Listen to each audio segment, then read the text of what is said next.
আমার বানানো এই ফেস প্যাক ব্যবহার করে আমার স্কিন ঠিক এতটা পরিমাণে গ্লো দেয় ভাই, বিশ্বাস করা যায় যে ঘরে থাকা রেমেডি দিয়ে তোমরা তোমাদের স্কিনকে এইরকম সুন্দর একটা গ্লো আনতে পারবা। তো কালকে আমি এরকম একটা পোস্ট করেছিলাম যে এই ফেস প্যাক ব্যবহারের ফলে আমার স্কিনটা এত বেশি ভালো হয়েছে।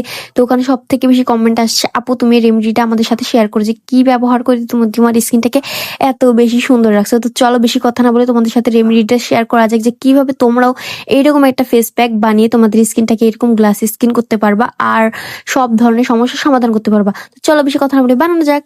তো এখানে একটা কোটা নিয়ে নেবো অ্যান্ড এইরকম স্কিন পেতে তো কার না ভালো লাগে ভাই। তো একটা কোটা নেওয়া হয়ে গেলে এখানে নিয়ে নেবো আমি বেশ পরিমাণে লাগবে আমাদের চিনি। এখানে তোমরা চাইলে লাল চিনিটাও ইউজ করতে পারো, কোনো সমস্যা নেই। চিনি আমাদের স্কিনের জন্য অনেক বেশি ভালো, এটা তো আমরা কম বেশি সবাই জানি।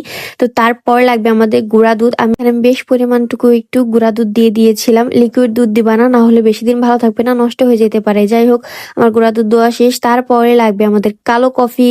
কালো কফি আমাদের স্কিনের জন্য অনেক ভালো, ম্যাজিকের মতো কাজ করে। তাই তোমরা সবসময় চেষ্টা করবে এখানে ব্ল্যাক কফিটাই দেওয়ার জন্য। সাদা যে কফিগুলো পাওয়া যায় ওইগুলো বেশি একটা ভালো হয় না।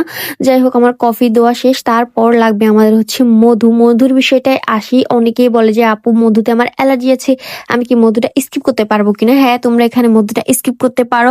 চাইলে তোমরা এখানে নর্মাল পানি দিতে পারো বা গোলাপ জল দিতে পারো, কোনো সমস্যা নাই। এখন সুন্দর মতো মিশ্রণটাকে দিয়ে আমি জাস্ট ভালোভাবে মিশিয়ে নিব।